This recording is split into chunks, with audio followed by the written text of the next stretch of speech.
Béat Hachem, on continue aujourd'hui donc le Chok HaEmuna.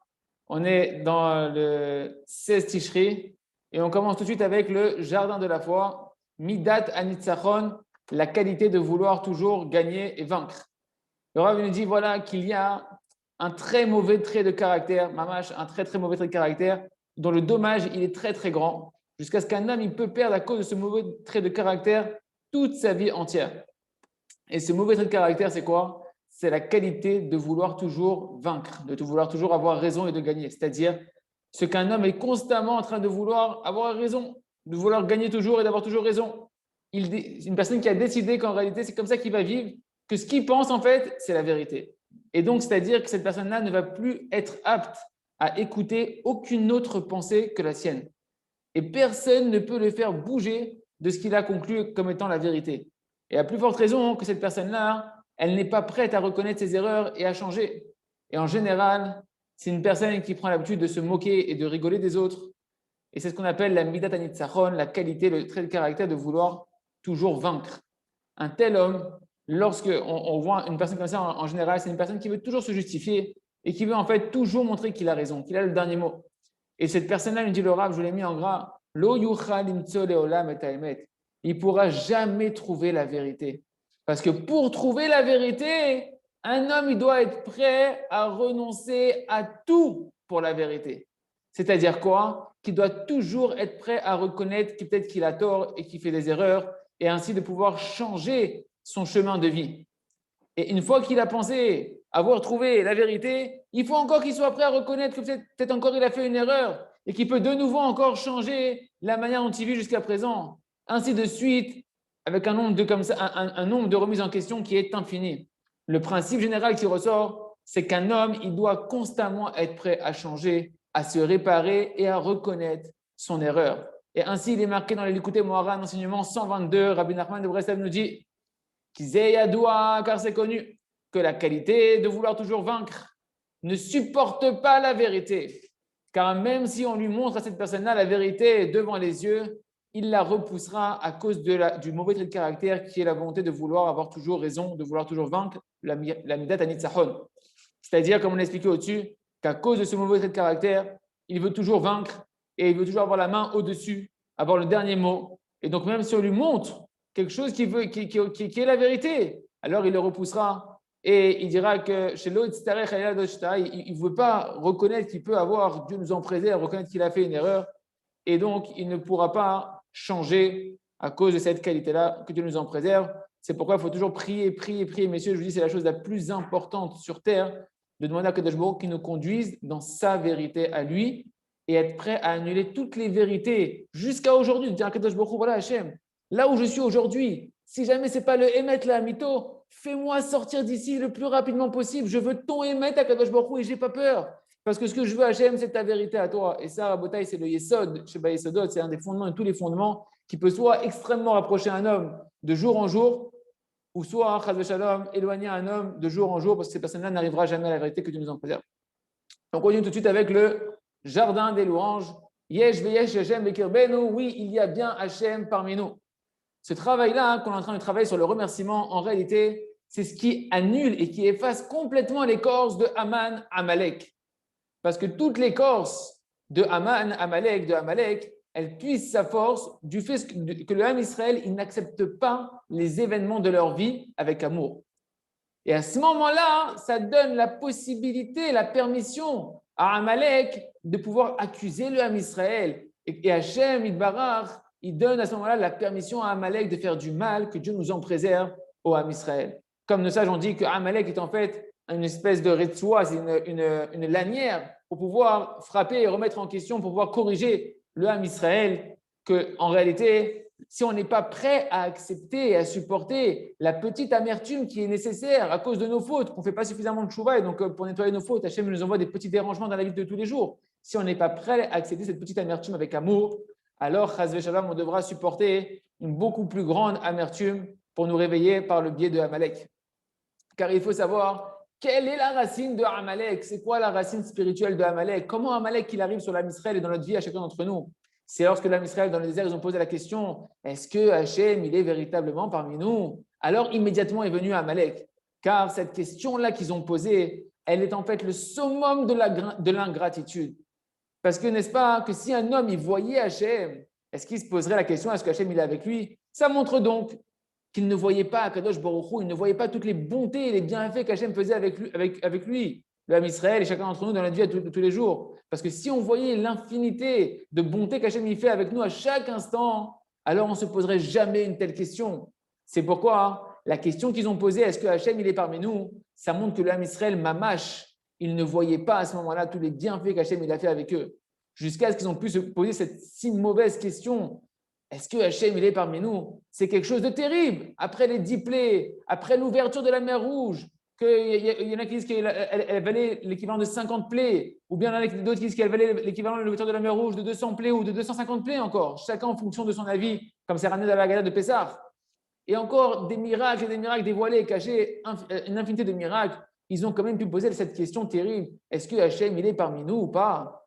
Et ce qui est ramené dans le Midrash, qui est connu, que immédiatement, dès qu'ils ont posé cette question, est-ce que Hachem, il est parmi nous, etc., Amalek, il est venu. Et bien, constamment, on a l'habitude de l'expliquer dans le Midrash sur le manque de Emouna qu'ils avaient, le manque de foi qu'ils ont eu, et que parce qu'ils n'avaient pas suffisamment de foi en Hachem, Hachem, il a envoyé Amalek pour qu'ils se mettent à crier vers Hachem et qu'ils voient de nouveau Hachem Itbarach. Mais en réalité, le Rav nous dit l'explication plus profonde de ce Midrash-là, c'est qu'en fait, il faut expliquer ça sur le manque de reconnaissance envers Akadosh Baruch Hu. Que la racine de ce manque-là de Emouna, de foi en Akadosh Baruch Hu, le manque de foi qu'ils avaient en Akadosh Baruch Hu, ça s'enracine en fait dans l'ingratitude qu'ils avaient et qu'ils n'ont pas travaillé de voir les bienfaits d'Akadosh Baruch Hu. Parce que lorsqu'un homme, il voit tous les bienfaits qu'Hachem lui fait et qu'il le remercie pour cela, alors il voit Hachem dans sa vie. Et ça ne peut pas venir dans sa tête une seconde la question, une telle question qui, dans son intériorité, elle renferme en fait un grand voile qui montre que tu ne vois pas Hachem. Et ça, ce voile, c'est l'ingratitude. Et c'est ça qui est marqué dans ce Midrash-là, que Hachem, il envoie Amalek dans la vie de chacun d'entre nous, que Dieu nous en préserve, pour qu'on se mette à crier vers Akadosh Baruch Hu et qu'on voit qu'il est parmi nous. La vraie explication, c'est qu'en fait, tous les malheurs qu'un homme qu'il a dans sa vie, elles viennent sur lui à cause de la pleurnicherie. Parce qu'un homme, il s'est éloigné du remerciement et de la reconnaissance. Et il ne travaille pas sur le fait de voir le bien qu'Hachem y fait avec lui, de se rappeler constamment tous les bienfaits qu'Hachem y fait avec lui, de le remercier chaque jour sur chaque détail. Et parce que justement, il ne fait pas le travail de voir les bienfaits d'Akadosh Baruch Hu, alors il ne voit pas Hachem. Et c'est pour ça que dans son cœur sommeille cette question-là de pouvoir se dire, est-ce que Hachem, il est parmi nous ou pas? Et alors, des problèmes commencent à naître dans sa vie pour qu'il se mette de nouveau à crier à Akadosh Baruch Hu et revoir Hachem et se réhabituer à voir les bienfaits d'Akadosh Baruch Hu. Hier, que chacun d'entre nous, on s'efforce tous les jours de remplir notre petite cahier pour revoir les bontés d'Akadosh Baruch Hu et s'habituer à remercier Hachem afin qu'on voit Hachem constamment et que jamais ne vienne en nous cette question de Amalek, est-ce que Hachem est parmi nous?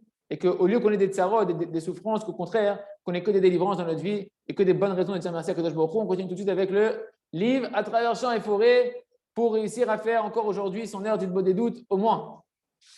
Le secret de la belle vie. Le Rav, tout ce qu'on a vu jusqu'à présent, c'est ça ce qu'il a dit, Rabbi Nathan de Breslev, que son mérite nous protège.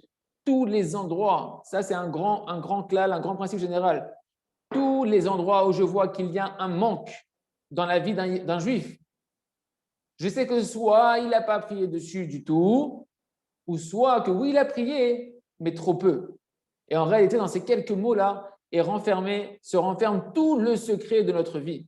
Si un homme mérite de prier chaque jour sur tous les détails de sa vie, que ce soit des détails matériels ou spirituels, alors il méritera, par finir, de pouvoir combler tous les manques de sa vie. Mais si maintenant on réfléchit un peu, tous les hommes, la majorité des hommes qui se disent que je ne peux pas prier parce que je n'ai pas le temps de prier, eh bien, le Rav me dit, vous savez à quoi ça ressemble? Ça ressemble à un fils de milliardaire qui marche dans la rue avec des vêtements qui sont déchirés, qui est affamé, qui est meurtri dans sa chair.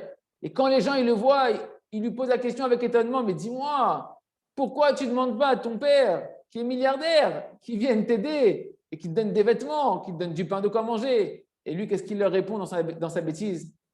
Là, je n'ai pas le temps. Je n'ai pas le temps d'aller lui parler. Eh bien, messieurs, mesdames, Chaverim, exactement à ça on ressemble lorsqu'on ne prie pas à Kadosh Baruch Hu, alors qu'on a plein de manques dans notre vie, des manques de shalom bayit, de paix conjugale, des manques au niveau de la parnassa, des manques dans nos traits de caractère, dans nos désirs qu'on n'arrive pas à surmonter, dans notre tristesse, dans notre paresse, etc. Et on se pose la question, on nous pose la question à nous, mais dis-moi, pourquoi tu ne vas pas demander à ton Père qui est dans le ciel, à Kadosh Baruch Hu, qui te comble tous tes manques? Et nous, comme on est des idiots, parce qu'on écoute encore le Yetzer Hara, hein, qui a trouvé bien la bonne astuce, on dit, là, je n'ai pas le temps d'investir dans la prière, je n'ai pas le temps.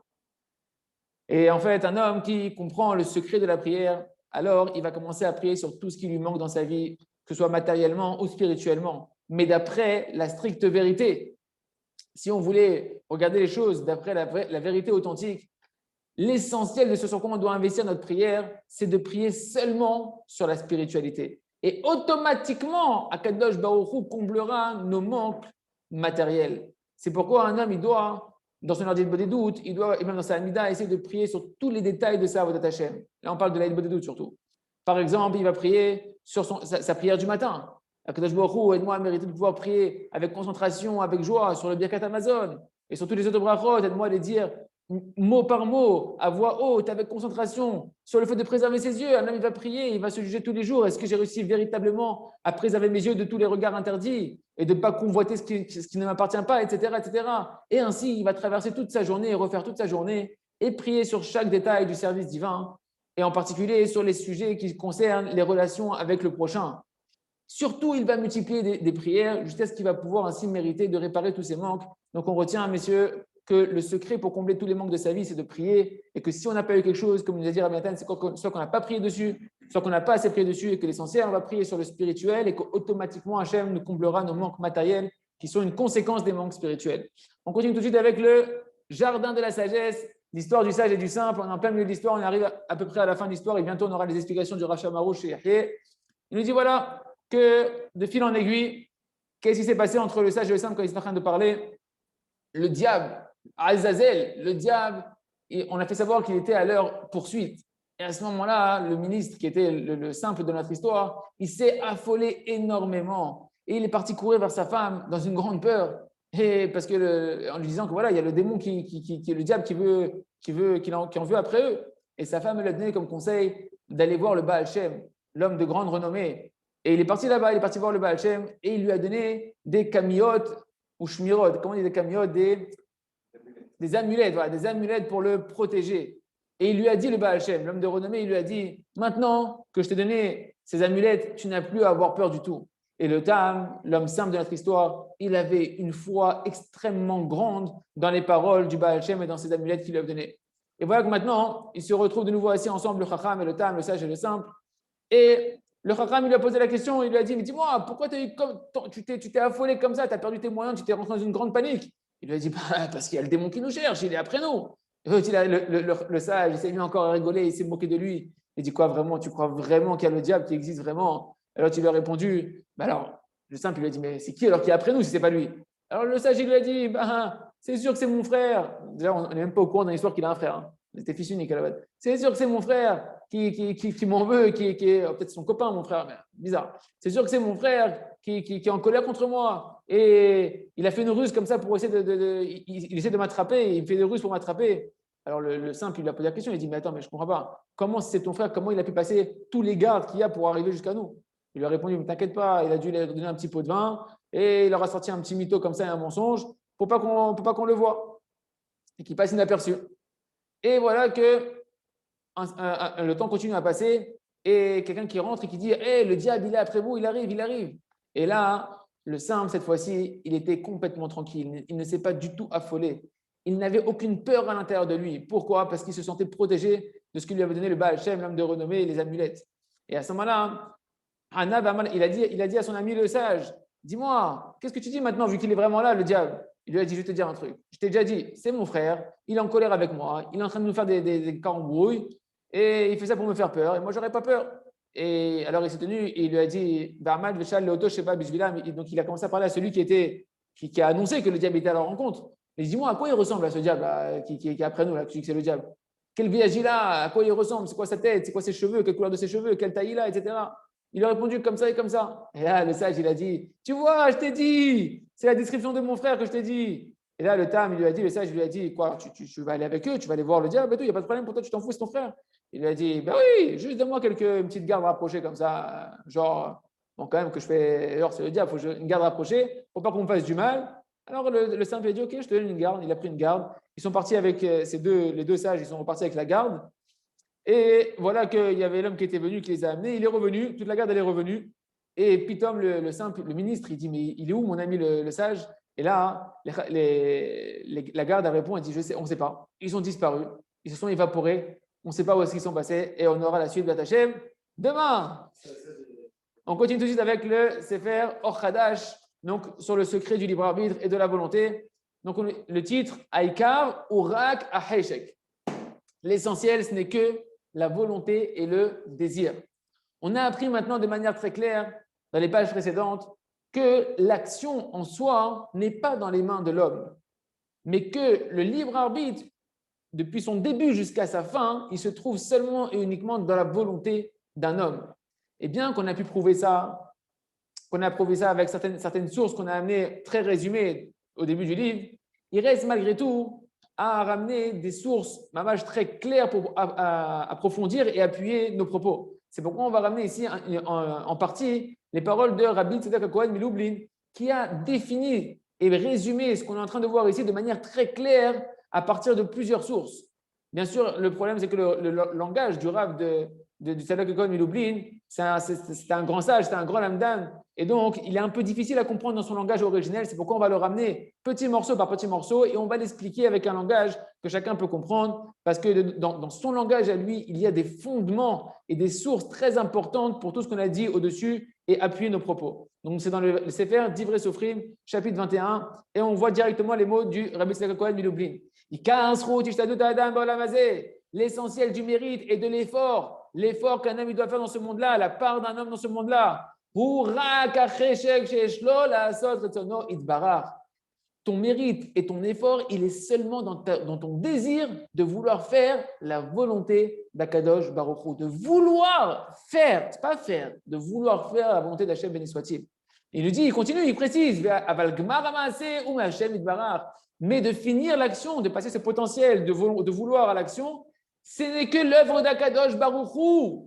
Comme c'est marqué, comme on avait ramené ce verset, Gam kol masnu paltalanu, même toutes nos actions, Hachem, c'est toi qui les as en fait fait, qui les a réalisées. Et qu'est-ce qu'Hachem te demande, si ce n'est de le craindre? Et en réalité, où est-ce qu'elle est la crainte? Elle est dans le cœur, comme c'est marqué dans Maseret Shema, sur le pasuk Velev Ain. Mais les maasim, mais les actions, en réalité, tout est entre les mains du ciel. Kol bidei shamaim, chutz mi yirat shamaim, tout est entre les mains du ciel. Donc nos actions sont entre les mains du ciel, sauf la yirat shamaim, et comme on va voir, c'est la volonté de faire la crainte d'Akadosh Baruch Hu.